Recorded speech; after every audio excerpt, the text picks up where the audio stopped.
So as I was saying, thank you again for the invitation, for the introduction, and for the invitation to come speak. I'm actually very excited to be here virtually. Um, and I will also note a slight change because it is official now. I am still at the University of Manitoba, but I will be joining the Department of Oil Biology starting July 1st. This is in case someone needs to reach out to me in future and needs to connect. So apologies for the mouthful of the title. I think that's one of the things we try to be very specific as scientists, and then we end up with a 3 sentence long title. But I'm really excited to show you the data that we've collected so far on the positive effects of exercise derived extracellular vesicles that I'm going to call EVs for the rest of the presentation on mitochondrial biogenesis and apoptosis. Now, my fascination with exercise started a long time ago as a undergrad student in kinesiology, and then later in graduate school and even in postdoctoral fellowship. And this is a picture I took probably 2012 or 2013. It was the first year and a half year of my postdoc at McMaster University. The experiment had gone horribly wrong in the lab, and I just needed to walk away from it and hide in the catacombs of one of the libraries at McMaster. And I was sitting in the couch in facing this bookshelf that had all these really old journal copies, and I decided to grab one at random. And I flipped through it, and I kid you not, I found this inside, and I had no idea. And if you read the title, it says on systematic exercises, their value in the prevention of disease. And if you focus on this highlighted, box of text inside, it says it will be universally admitted that properly regulated exercise is absolutely essential for the preservation of that valuable combination, a sound mind in a sound body. Look at the date at which it was published, 1878, September 21st. For context, University of Manitoba was formed in 1877. So we've known for hundreds of years that exercise is important, not just for our body, our physical function, but our mental function, for all different organ functions. And in fact, exercise is medicine because of this wide array of positive effects that perpetuates in our body. I mean, it can do everything from reducing your risk of Alzheimer's disease and Parkinson's disease to reducing your risk of 9 different types of cancer. Actually, this image is showing you breast and colon cancer, but recent research shows that it goes up to 9 different types of cancers.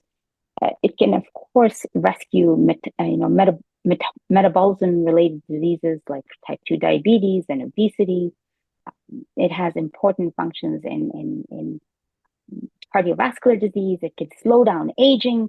It improves your sleep. It makes you happier. I mean, there's all of these positive, whole body systemic effects.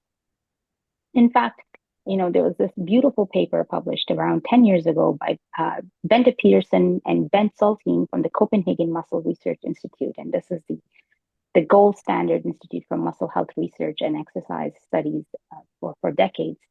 And they cataloged and summarized the actual evidence for exercise as a therapy for 26 different chronic diseases.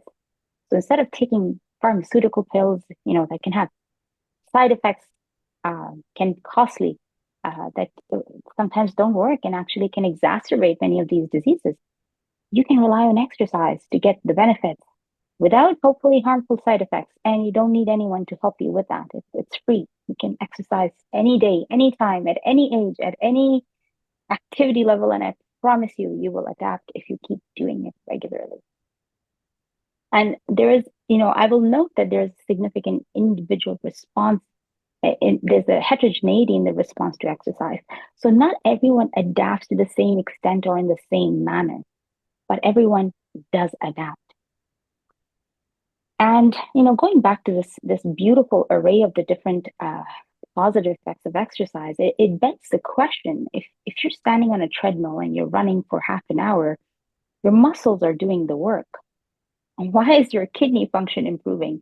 Why is your liver better? Why is your sperm count increasing, for example? These are all known effects of exercise. And there's, you know, this growing recognition that muscle is not just there for us to locomote and perform activity, but muscle is an endocrine organ in that it can release a number of different myokines that can act on the muscle itself in an autocrine manner or in a paracrine manner, or they can act as endocrine signaling molecules like hormones once it gets inside the bloodstream and can act on distal organ tissues like increasing lipolysis in fatty acids or in fat cells, improving the function of liver and kidney and so on and so forth. And this is an older image. At that point, these are all the proteins and the myokines that we knew about at the time. Since then, in the last 10, 20, 15 years, there's been even more information about new myokines that have different roles and different functions. It's a really actively growing area of research. And it's really fascinating that muscle can initiate this crosstalk and improve whole body function in a positive manner.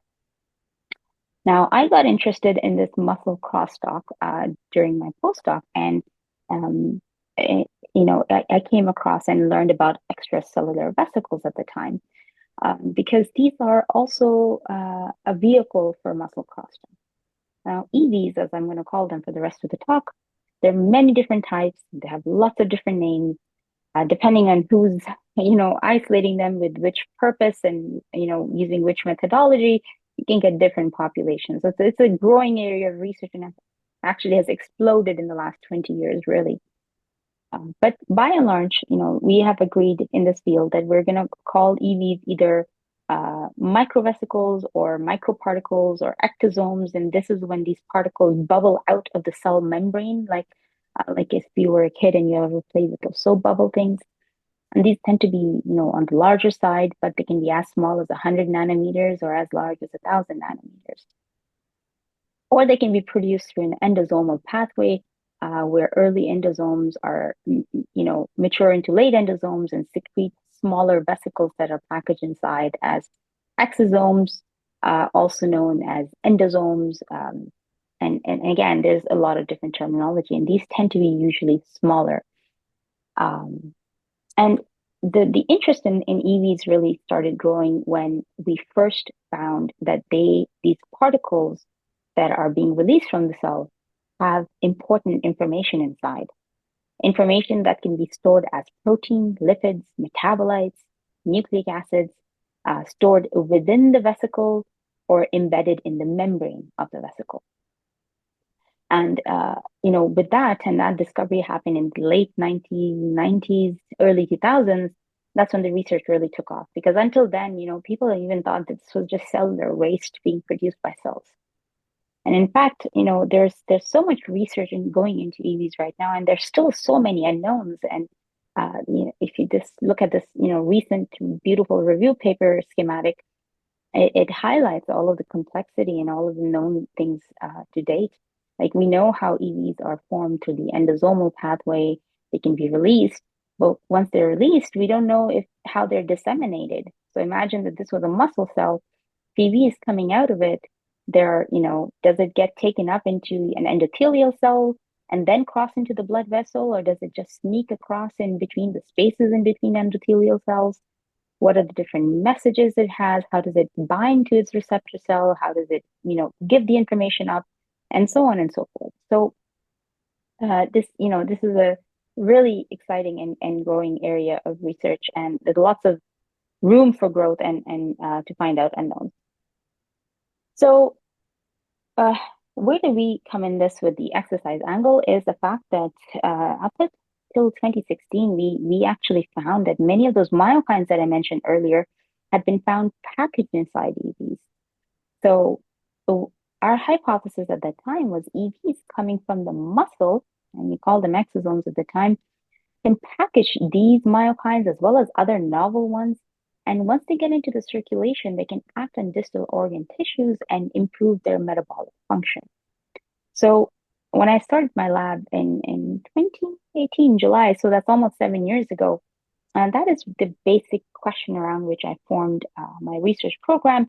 And it has three different arms. We have basic research where we study cellular crosstalk using cell culture models, especially focusing on mitochondrial metabolism. We study the effect of EVs using translational transgenic mouse models and ex vivo exposure groups from different chronic diseases, as well as the clinical relevance of these EVs to patient populations, so kids with obesity or children with mitochondrial disease, and so on and so forth. And I'll select some of the information we've collected in the last 7 years, primarily focusing on the basic and a little bit on the translational side of things, or rather the clinical side of things. So the first question when I started the lab, we asked ourselves, are EVs important in the response to exercise training?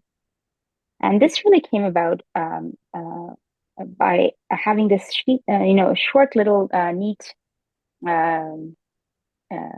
collaboration with Dr. John McGavick and Dr. Martin Seneschal, who was Dr. McGavick's postdoc, who is now, I think, an associate or a full professor at the University of New Brunswick. And they had looked at one of the myokines that I'd mentioned earlier, or if I hadn't mentioned the myokine, I will mention now. They had looked at a myokine that's released from muscle that actually acts specifically on fat cells, and it's called irisin.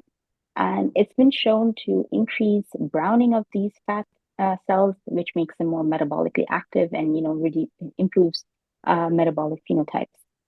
So they wanted to know if the amount of irisin that's released after exercise, an acute bout of exercise, can determine who will respond to a program of exercise training in a cohort of young adults with obesity. And this was the EXIT trial. And what they did in the study here was they had these young adults with obesity, they did baseline measurements, and then they did an acute exercise intervention, aerobic or resistance, so either some kind of endurance activity or strength training activity, and they isolated blood and they stored it. And then all of these kids went on a short-term endurance training exercise training program, and 6 weeks later they measured all these metabolic and body physiological indices again.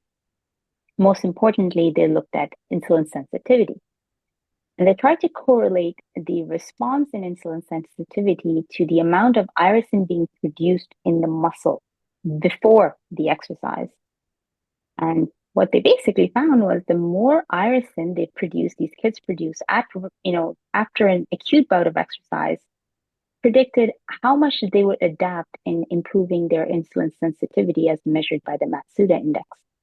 So the more irisin they produce during the exercise interval before the training, the more likely they were to adapt to the training and become more insulin sensitive, which is an important adaptation in youth with obesity. And it also highlights the individual responsiveness or the differences in people in responding to exercise.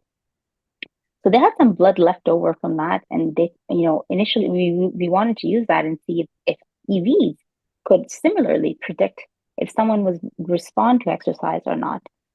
So we took from that same time point, if I was to go back, this acute exercise intervention time point, we took out the blood, we isolated the EVs using size excision chromatography.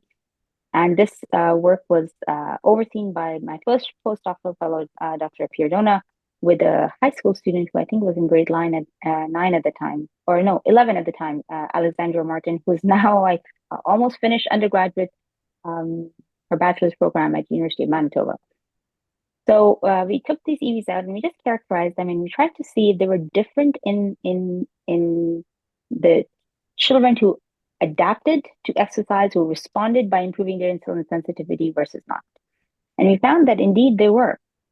And if you look in this pink salmon colored line, these are the youth that responded to the exercise training program called responders. You can see they produced different types of EVs. They were larger, so more of the bigger size vesicles. And during that acute exercise phase of, before the exercise training program, they had more protein inside these EVs. We don't know what it was, but they had more proteins in the responder group. And just like with the Matsuda index that showed insulin sensitivity, we found a mild correlation between the size of the EV particles and how sensitive they became to insulin by the end of the exercise training program. So there's a link with EVs and exercise. And at this time, lots of other researchers were doing acute exercise models where they were using different types of EV isolation methodologies, characterization methods, using mouse models, human models, different types of exercise, and finding out that generally speaking, when you exercise, there's more EVs that are released. Those sometimes the opposite results have been found. And with chronic exercise, again, this relationship holds. So when you exercise, your EV concentration in your blood is going up. We don't know where those EVs are coming from, muscle or all the other organs. We don't know what their function. We don't know where they end up. And there's very few studies when I started my lab on chronic exercise, about 5 studies, and they use different models, different types of exercise. So the percentages changes, were slightly different. So it's like I said, it's a growing area of research. But none of them had looked at muscle-derived EVs. So then what I wanted to study in the lab was, can we focus on skeletal muscle-derived EVs and find out their effect on exercise-induced adaptations, specifically mitochondrial biogenesis and mitochondrial function.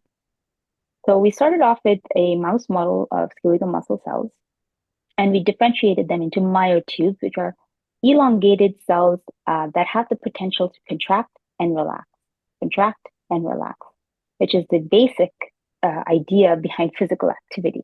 Your muscle contracts or relaxes. So we mimicked exercise in a petri dish by electrically stimulating the cells, and we could do it, acutely or over 4 days, and I'll tell you what's the difference there. We isolated the EVs from the media, and we put them on other naive cells that had not been stimulated to see if EVs could transmit some of those pro-metabolic beneficial adaptations associated with exercise. So I'm not sure if you can see the video, and I hope you can. This is taken from contracting muscle fibers in a petri dish. And if you look here, you can see this muscle is twitching, and this contraction, relaxation, we can induce it to happen repeatedly over 3 hours. 3 hours a day, 4 days a week, and we get the same effects as if you would see in muscles in a mouse or a human that has been exercised for 8 weeks. So the adaptations or the pros of using this in vitro model is that we see adaptations very quickly within 4 days as opposed to 8 weeks. We obviously don't have to muck about with animals, and we can be highly focused on skeletal muscle cells, and we can just contract them and see what happens to the EVs that are released and what their functional effect is. We can also manipulate the system by, knocking down things or increasing it, or and other through other means as well. The cons of this approach is, of course, it's less physiologically relevant. We are more than muscle cells, and when you exercise, it's not just muscle doing the work. You have your heart that brings the blood in, you have your lung that brings the oxygen, and there's other things happening. We don't have any of that, so it's an isolated in vitro system. And you need specialized equipment to do this, which we were lucky enough, as you can see here in the top. This is the pacing system that we used with the help of Dr. Joe Gordon's lab at Manitoba. Schematic here at the bottom is showing you mitochondria in myoblasts. So these are single cell muscle cells, and then you differentiate them into immature muscle fibers. You can see they get very long, and they're multinucleated, and most importantly, they have the ability to contract. And in this model, we can also stain mitochondria and look at movement, which will become relevant later on.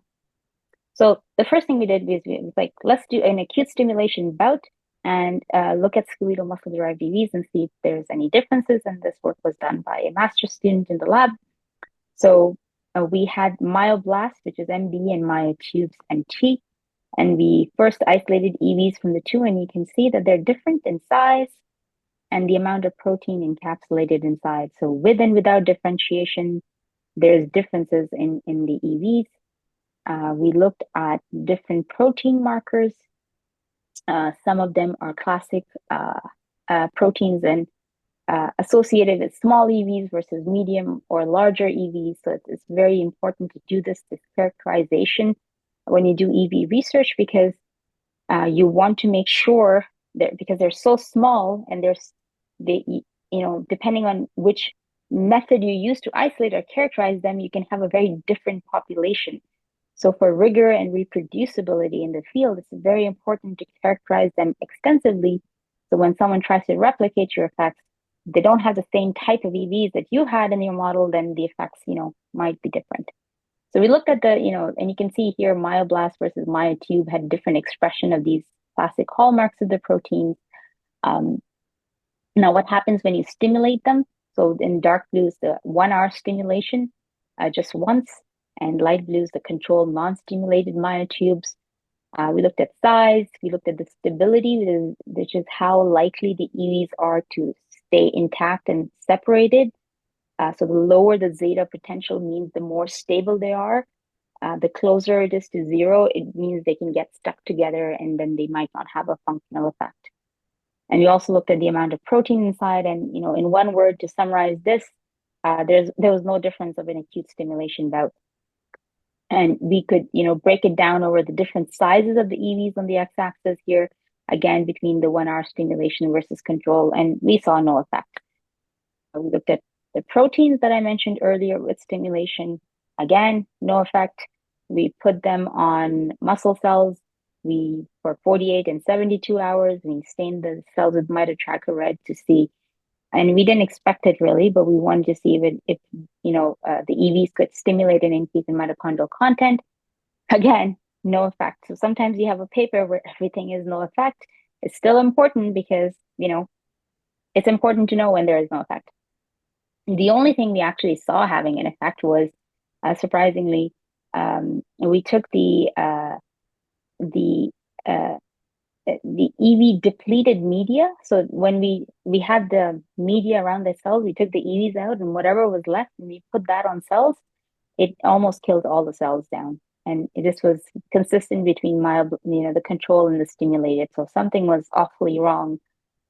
If we take EVs out and put the media on cells, it kills them. But we'll circle back to that later.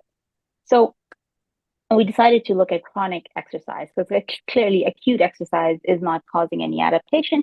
And that makes sense. If you stand up and go for a run once, you don't become an endurance trained athlete, right? So why should we assume that EVs could do something magical like that?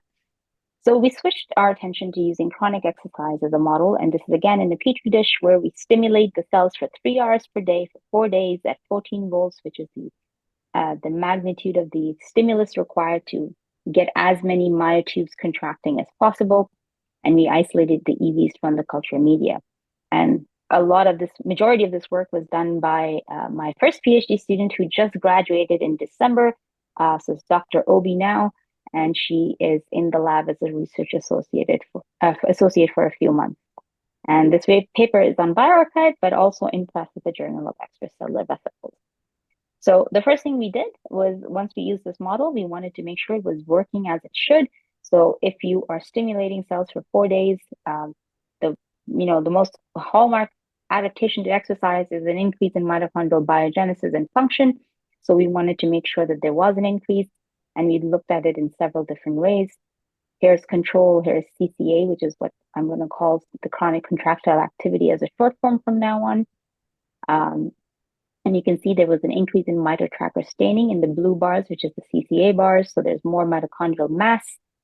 We looked at enzyme activity. This is cytochrome C oxidase or COX assay.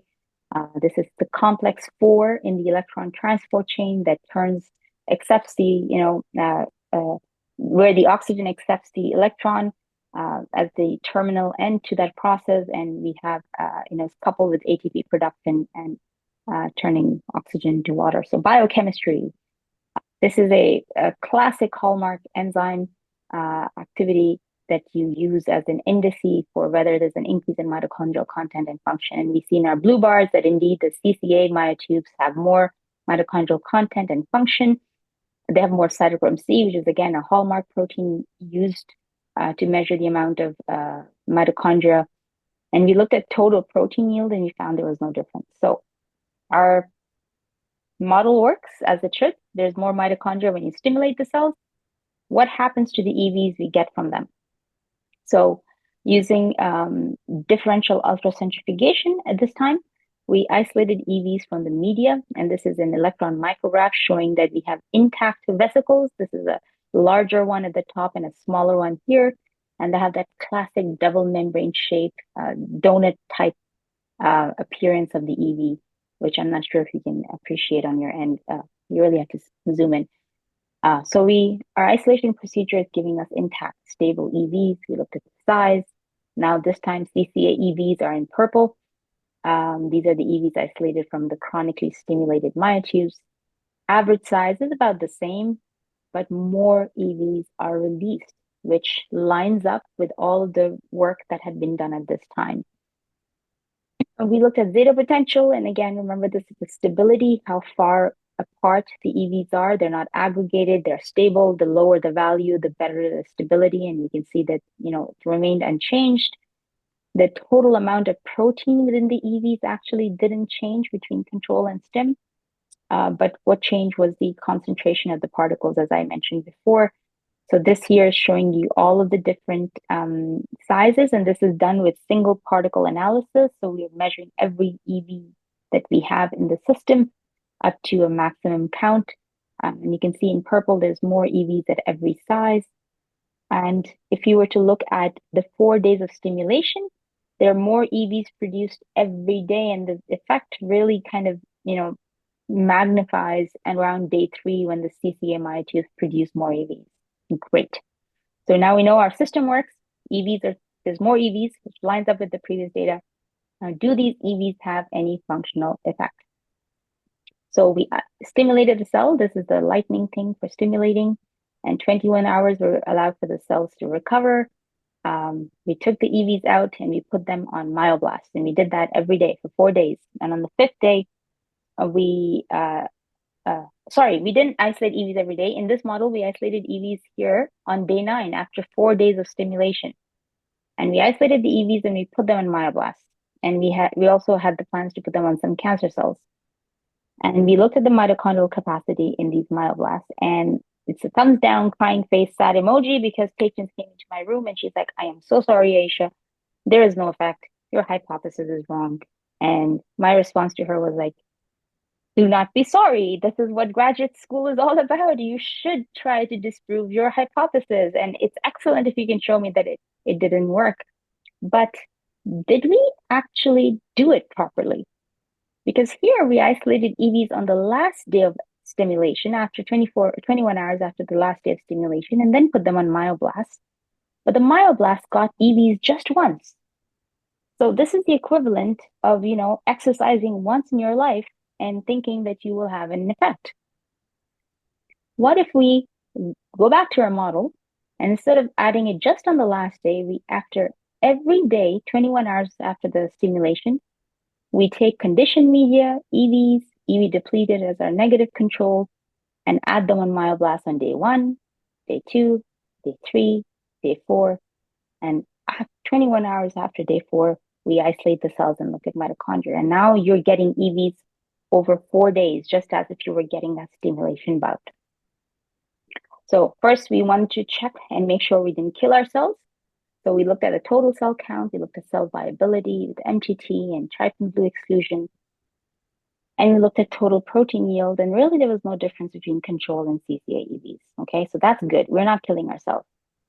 What happens to the mitochondria? So started off with mitotracker staining in control and CCA, and we see our first positive effect. It's an increase in mass, mitochondrial mass, usually indicated by mitotracker red staining. And remember that COX activity I talked about earlier, that also significantly increased in CCA. Perfect. What about, classic protein markers of the electron transport chain? So we use the mitococktail antibody that looks at one, protein from each of the 5 different complexes. We looked at TFAM, which is a mitochondrial DNA transcription factor, and cytochrome C. And we analyzed the data. And overall, you can see all the purple bars tend to be higher.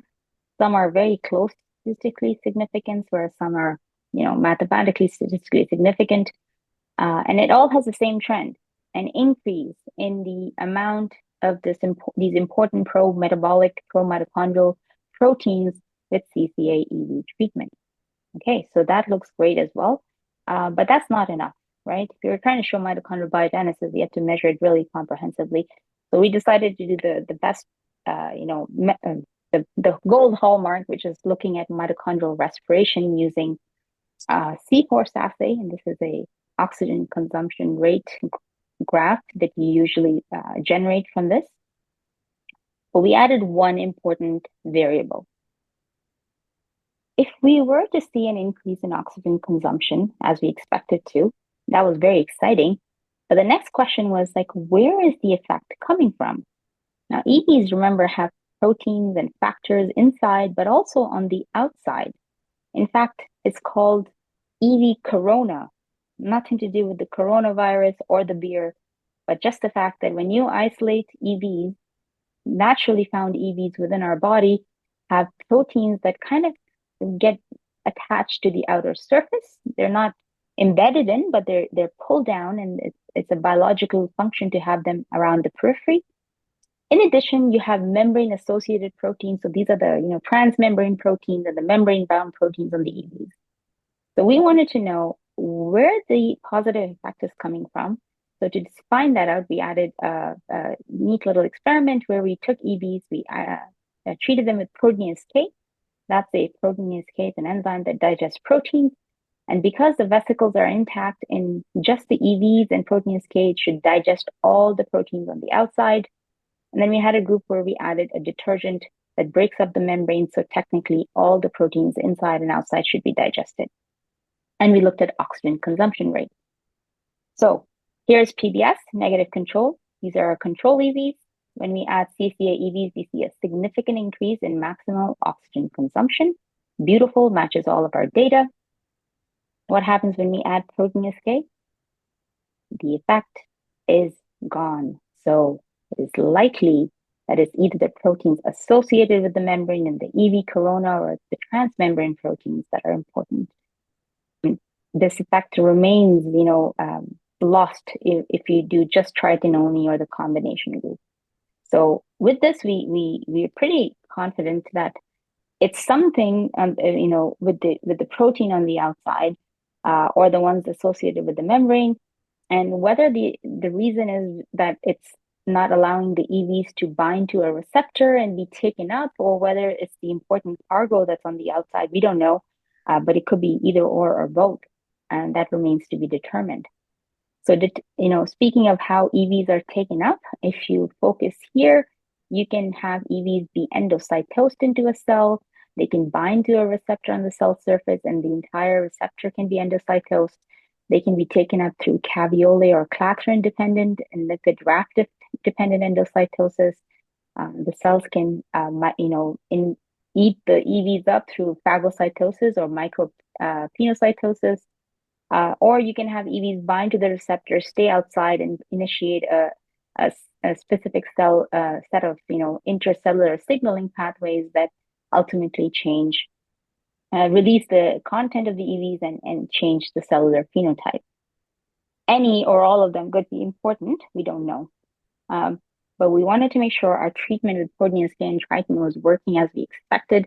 So if you focus here on the right, this is the schematic showing you some classic tetraspanin proteins. So C9, 81, 63 are on the membrane, and one important protein inside the EV, which is called TSG101. So remember CD81 and TSG101. So we wanted to use those two proteins to make sure that when we added proteinase K and tritone, we weren't just damaging and losing all proteins. So this was our model here in this cartoon. This shows you the EV concentration. So when you have EVs by themselves, that's the number we were getting of EVs particles per mil. When you add proteinase K, it should digest proteins on the outside, but it shouldn't harm the vesicle, and you can see the number of protein, particles per mil stayed the same, the EV particles.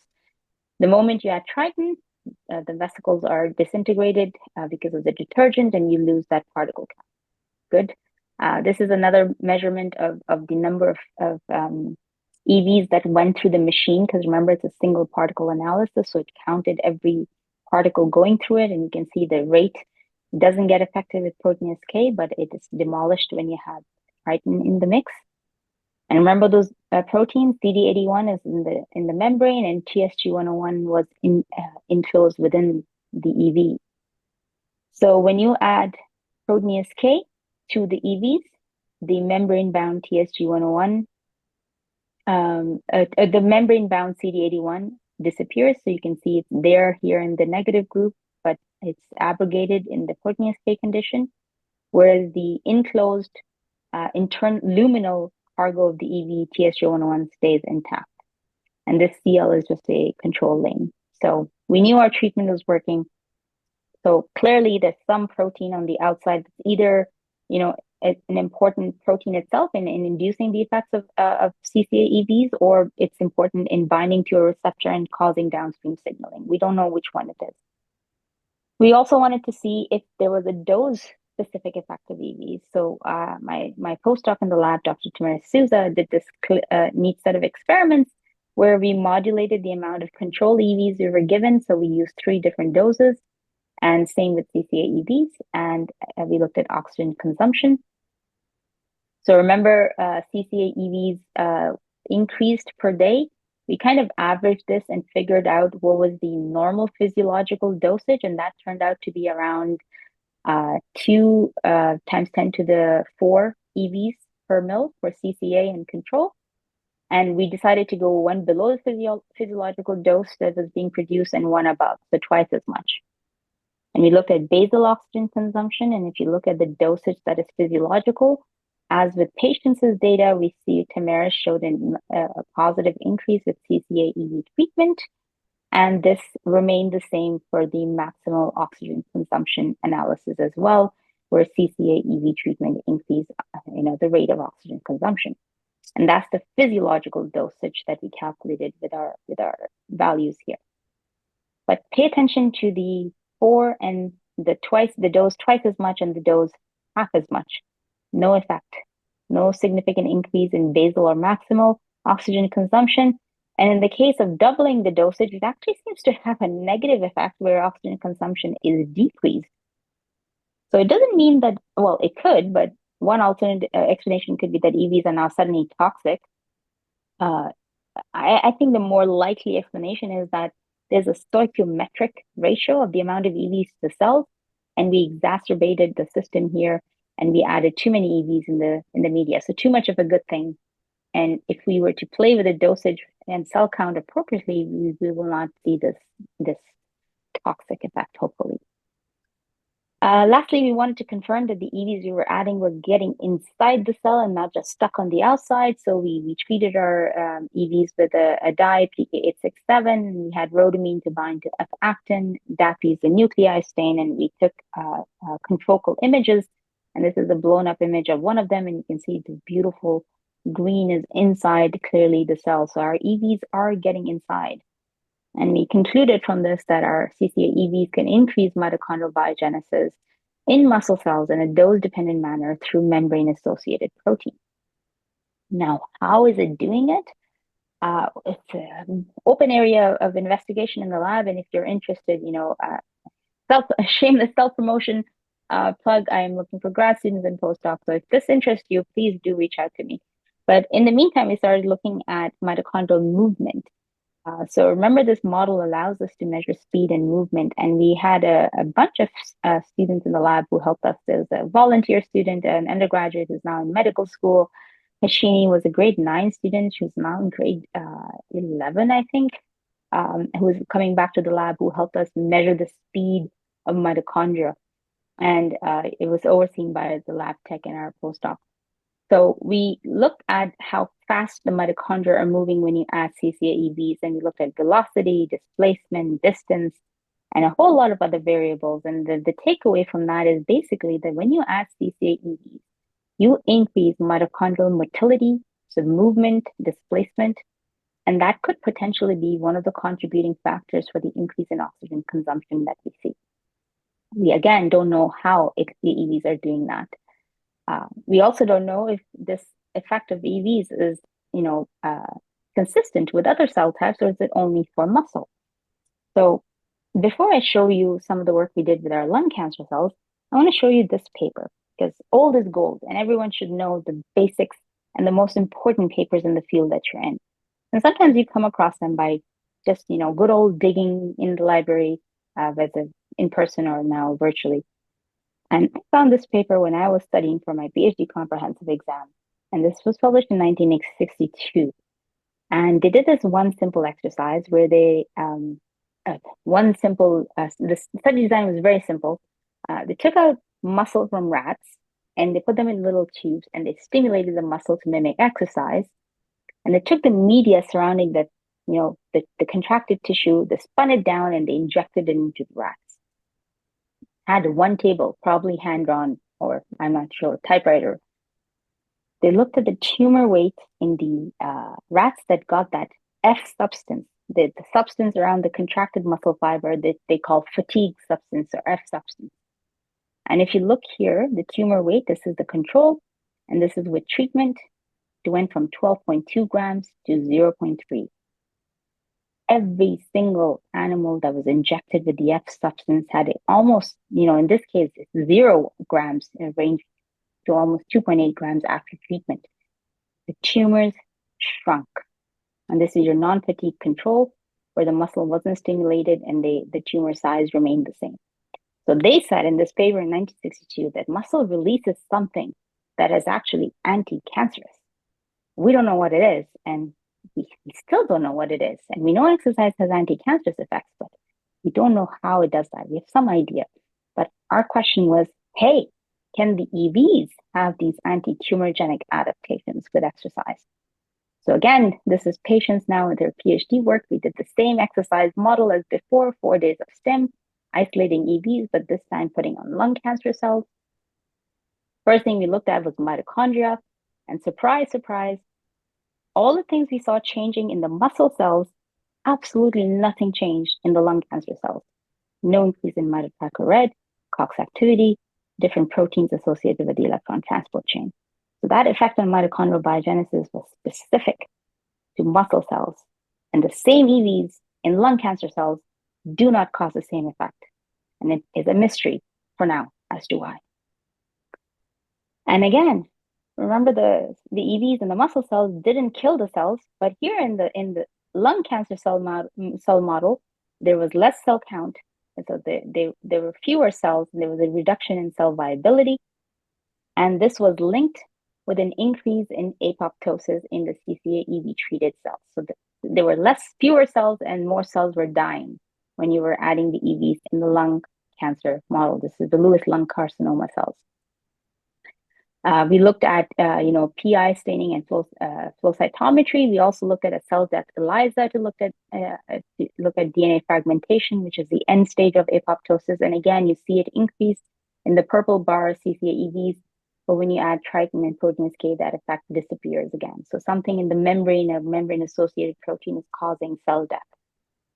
What about cell growth? It could also be cell growth. So we looked at senescence. This is looking at senescence-associated beta-gal positive cells. And you can see again in purple bar, CCA-EV treatment increased the number of senescent cells. And that effect was abrogated with triton and proteinase K. And you looked at some of the proteins associated with senescence, so P16, cyclin D1, again, going up with CCA-EV treatment. So we're causing cells to die and we're causing cancer cells to not grow, which is great adaptations for a cancer cell, not so much for a muscle cell, which we didn't see either way. What about cancer movement, which is migration, which is an indirect indicator of metastatic potential? We did a scratch assay where we caused a little division between the cells and looked at it over time. And we added our control and CCA and our proteinase K treatment group as a negative control. And this was the first thing where we didn't see an effect of CCA-EV. So from this, we concluded that our CCA-EV model actually induced cell death, apoptosis, and senescence in Lewis lung carcinoma cells, but did not affect cell migration. We don't know if EVs do this in other cancer cell types. And we don't know if this, so far we've looked at muscle and mouse muscle and LLC cells from mouse, but what about human cells? So we have some interesting data that shows that it might be a cross-species effect that we saw in our lung cancer model. So this work was done by Berkay Ozerklik, who is a PhD candidate visiting in the lab. And what he had was young adults, young, around 22 years of age, recreationally active males who were brought into the lab, and they did high intensity acute exercise or moderate intensity acute exercise. We took the blood pre and post the exercise. We isolated the EVs, and these are the characteristics of these subjects inside. And he put them on a different type of cell line, colon cancer cell line, and he did a scratch assay here and found that, as opposed to our model with his human EVs taken from blood of the exercise individuals, there's actually a decrease in the migratory or metastatic potential of these cells, in line with the intensity of the exercise, where high intensity exercise decreased it the most. He also looked at different markers of cell death. So this is looking at tunnel positive cells. And again, he saw that there was an increase in the number of apoptotic cells in the high intensity exercise group. Interestingly, in his case, he also found that the pre-exercise group was also killing the cells. And we were very confused about why. I mean, without exercise, EV seemed to be killing, until we went back and looked at the metabolic profile of these subjects. Look at their VO2 max. That's 45 mils per kilogram per minute. If you don't know what that means, if you're not aware, that's actually a very good VO2 measurement. That's for athlete level training status. Joe Schmo couch potato will have something like 25 to 30 mils per kilogram. So maybe the pre-exercise group was having pro-tumor, anti-tumorigenic effects because they were so physically active even at baseline, and so their EVs were different at rest. Finally, the question we asked was, okay, what's inside these EVs that are causing all of these amazing positive effects, and how can it be possible that the same EVs have different effects depending on cell type? Is it related to cargo? We did a comprehensive proteomic analysis of our EVs, and if you recall, our CCA EVs, we didn't have more proteins overall, nor each day of stimulation. So it's not about the amount of proteins, but it must be about the certain types that are encapsulated within. So we did this mass spec analysis with Dr. Renee Zahidi and Richard Leduc for help us with the bioinformatic analysis. We identified about 3,800 proteins in our EVs, and we did bioinformatic analysis to bring it down after excluding proteins that were not significant and didn't meet our criteria. We found that 96 were statistically different in our CCA versus control. 47 of those are upregulated and 49 are downregulated. And you can see the volcano plot showing you the same. We know that these EVs some of them were reported in previous research that list all the proteins that have been found in EVs in exosomes called exocarta, or in vesiclepedia, these are the ectosomes. So there were some previously identified proteins in our EVs that have been found as cargo of EVs. But there were some unique ones as well that had not been identified. And many of the proteins we identified in our EVs have been reported as part of the mouse skeletal muscle proteome and in vivo as well as in vitro. So we wanted to validate some of these proteins. We created a propensity scoring system where we looked at the function of the proteins, and remember the fact that we think that they're either membrane bound or membrane associated. So we took the proteins that are most highly enriched that have some kind of a membrane bound or membrane associated topology, and then we looked at their expression. So this is again the mass spec data. We ended up with these 6 or 7, and incidentally, they all have either pro-metabolic or roles in tumorigenesis. So they increase with CCA EVs in our mass spec. We validated it using our Western blotting system with and without protein K. And if I just focus in on one, this is ATP7A. You can see in control versus CCA EVs has more of this protein, and when you add protein K, it disappears. And when you have just triton by itself, it's fine. And in the combination of both, it's gone. So this is one of those proteins that is likely membrane bound or membrane associated. And we saw that it was a quantitatively increasing in our system. And we did this for all of the other 7 proteins and found them increasing.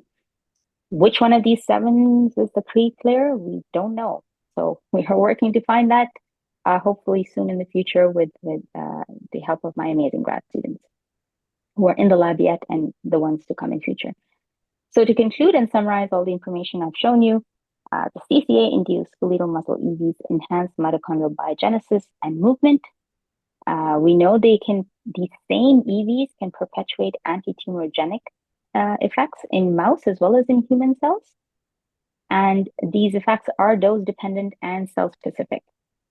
And with as many answers, we have more questions about EV uptake. What are the signaling pathways that are triggered? What does the effect, is it different in every cell type? And what happens in vivo? And those are all questions that we need answers to. And finally, with our proteomic cargo changes, again, how did these proteins get encapsulated? And what do they do once they're added on recipient cells, and what are their downstream signaling? So all of those things have to be elucidated.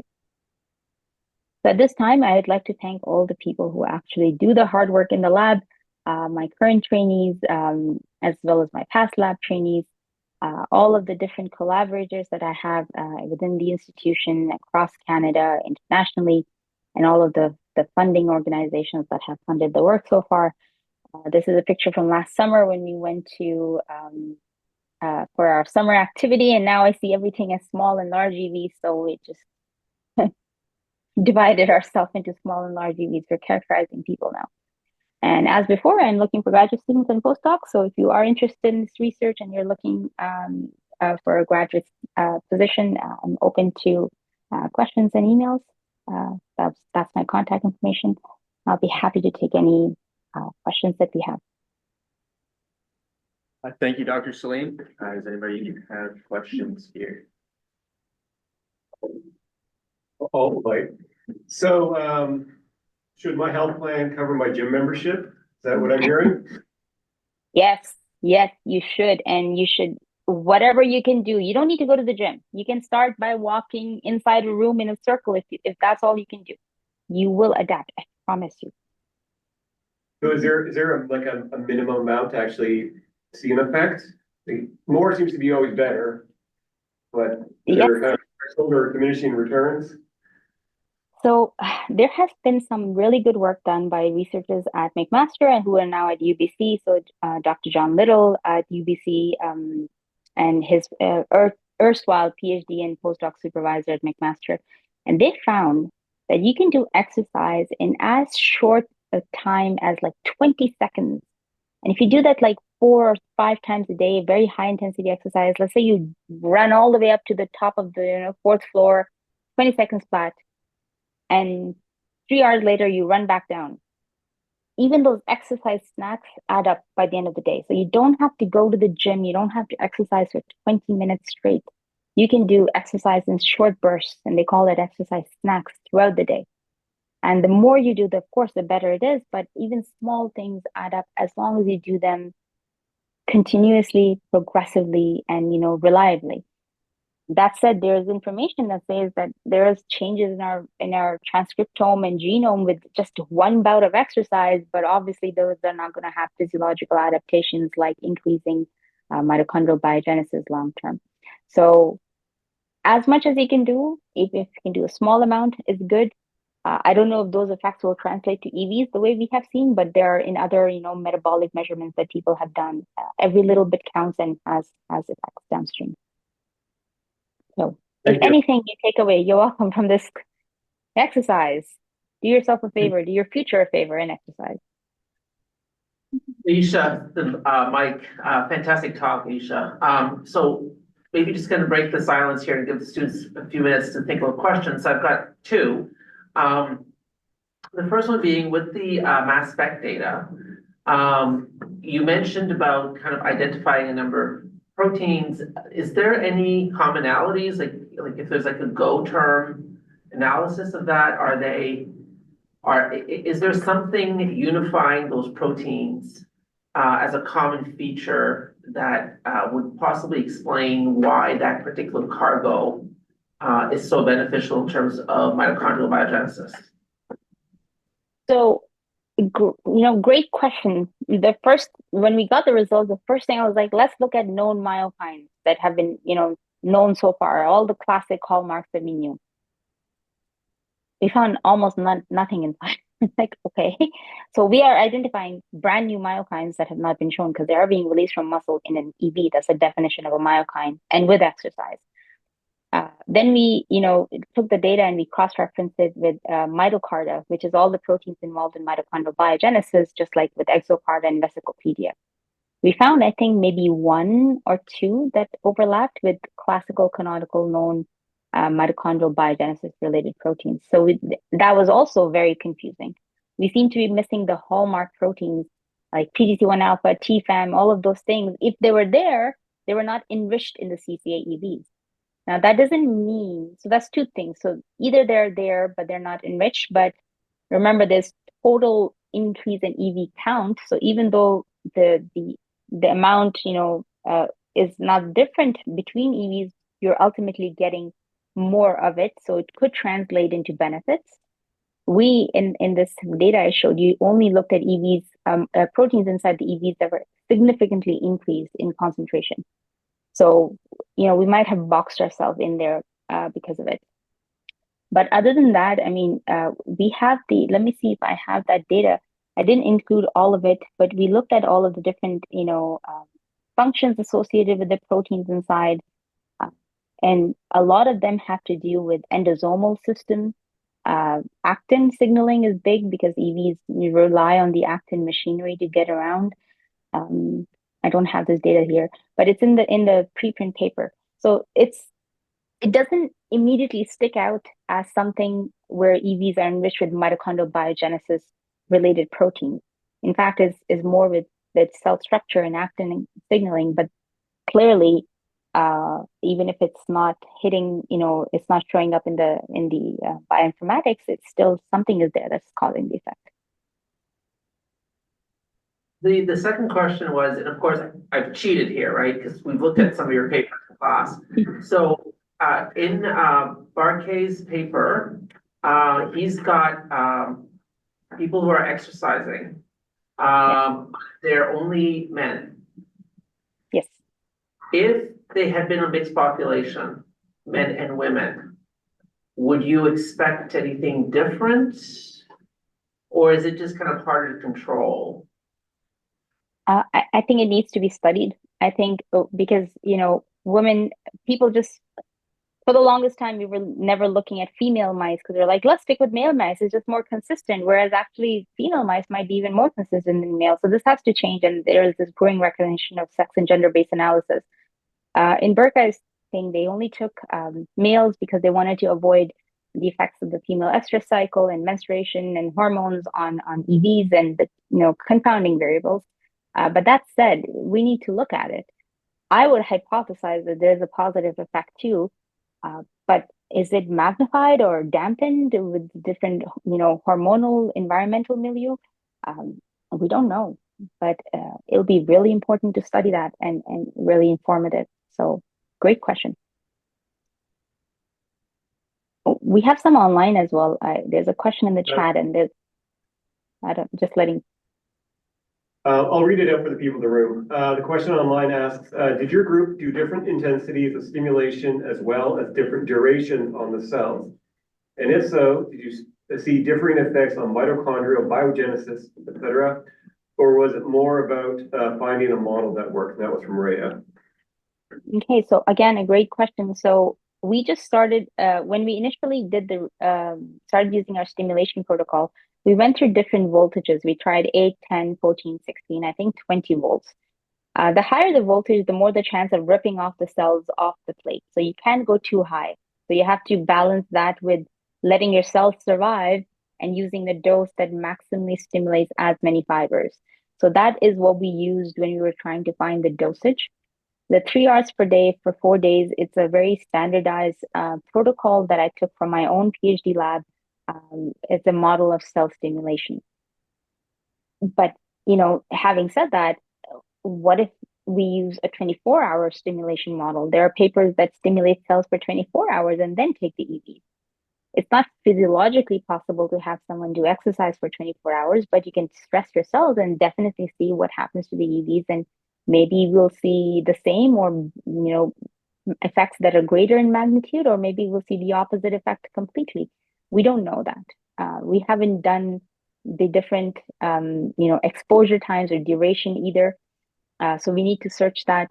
Our EV treatment was we really tried to mimic the cell model. So we kept the EVs with the cells for 21 hours. And then we added, changed the media, added the EVs from the second day and so on. What if we leave EVs in for just 2 hours? We might see less effects. What if we do, instead of 4 days, we do 8 days or 10 days? We might see bigger effects, or the opposite. We don't really know. Those are all great questions that we need to figure out the answers to. This was the first foray into whether the chronic stim mediated release of EVs from skeletal muscle have any effect pro-metabolically. And, we are grateful that we found some really nice data there. Thank you very much. Mushami online, you want to turn your microphone on and ask your question? Go for it. Yeah. Hi, Ayesha. I'm gonna meet you Hi. in a few minutes. Yeah. Yes. Great talk. So, by the way, I see few of my students are also attending here. So, our work is on microRNA. Again, EV are those cargo who carries and export it out. So, this for the sake of our students here, we can talk more about the protocol and everything. Is there a way to make a distinction between effect you observe due to the EV itself versus we heard about what the myokines effect you have seen and everything. Is there a way that this is exclusively due to EVs or the secretion or thing excreted from the EVs? You see those function. Okay, so that's a very, important question. So you're trying to say, is it just the particles that are causing something, or is it the cargo of the particles? Yeah. Yeah, it's an insightful and intricate and a very hard to probably answer question, but something that needs to be done. And I think just like with protein escape, you can take away the proteins, and we just focus on proteins in all of those studies, but it could be the microRNAs doing the legwork. It could be the lipids. We have to check that, and we won't know until we do. So metabolics, transcriptomics, those need to be done on the EVs with and without stem, and see if there are salient differences, and then pick, if one can translate the effect. But we could do EVs, in combination with proteinases as well as RNases, DNases, and sequentially add them in until there is no effect left, and that would answer some of the questions. As opposed to just EV count versus the cargo, I'm not sure how you would keep the EVs intact but remove everything in the lumen of the EVs. In that case, maybe artificial, if it's just the particle count, we could try and stimulate by adding artificial particles, lipid nanoparticles, or you can synthesize EVs, but it's hard to capture the heterogeneity and the different composition of the proteins in the membrane of the EVs coming from biological material. Because even the control cell EVs have things inside. They're not empty. They're chock full of proteins, 3,000 or more. So it'll be difficult, but we can at least try and see if it's protein or RNA by removing them one at a time and in combination. And that will be, important. There's actually the most amount of research has been done with EVs and microRNAs and mRNAs, and that's when research exploded when they found microRNAs inside EVs, and they're like, whoa, it's transmitting genetic information. But you will find people who say there are microRNAs inside, and you'll find diehard EV researchers who are like, there's absolutely none, and even if there are, it doesn't have an effect. So there's a nerd battle going on. So we don't know the answer there. Okay, thank you. You and me can talk more about, about those, if there is a way we can separate to effect. This is for EV, this is for RNA, this is, and yeah, Absolutely. and a nice job done. And I like Thank you. peer mentorship over there. So we also encourage high school people and who are continuing in the laboratory for a long time, graduating. So yeah, congratulations on that. That's a Thank you so much. brilliant I program. appreciate it. Yeah, yeah. Thank you, Masumi. I appreciate that. And I really believe, the cure for all the different types of cancers could be hidden in the mind somewhere. We won't know until we push people through grad school. So come one, come all to graduate school. That's my Agree, 100%. Okay, yeah. Thank you. See you in a bit. See you soon. Thank you, Masumi. I have a question. So at the beginning, you mentioned the obese children and their changes in insulin sensitivity. I also noticed that they train them, like there's 2 time periods, and one was the cardiovascular training, I guess, and then another was resistance training, I think. Are you interested in the difference between, because those are 2 very different like adaptations at a systemic level. So I'm wondering, like, are you interested in how the vesicles may differ? Yeah. No, that's very attentive to the slides. A good job. And yes, there was an acute, the endurance exercise, and then there was a resistance exercise. The only thing, it wasn't training. It was a single bout that they did. And then they did a 6-week training program, which was actually resistance exercise training. So they just, like, imagine if I take you right now and have you run on a treadmill, and then 1 week later I'll make you lift weights, and then 1 week later I make you do resistance exercise for 6 weeks, and I collect blood in those first 2 acute exercise sessions. So I only looked at blood in the acute exercise session from the aerobic exercise in the lab. We did not look at the resistance exercise. Maybe there's something there. And at that time, we were just looking at size of the EVs. We didn't look at content. We didn't do the functional analysis. There could absolutely be a specific effect with resistance exercise. And it gets, ignored in exercise physiology fields of resistance, at least in where I come from, versus endurance. But I think resistance exercise is very important. And on a clinically relevant side, for mitochondrial disease patients, which is one of the only examples I can think of that are not, those patients do not respond to endurance exercise. For those patients, actually resistance exercise is better. So we have to study both exercise models because they rely on totally different, modalities to increase different things. The endurance will increase mitochondrial capacity, whereas the resistance will increase protein synthesis, and both are important for full functional health. So another excellent question that I don't know the answer for, or the answer to right now, but I hope we can find out in the future.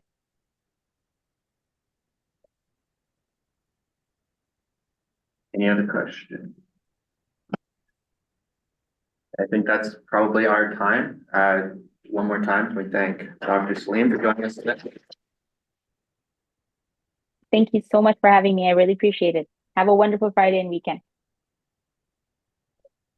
Just a reminder, next week will be Barbara Triggs-Rain with her presentation, Sticky Business, the crucial role of hyaluronan breakdown for normal development. Thank you.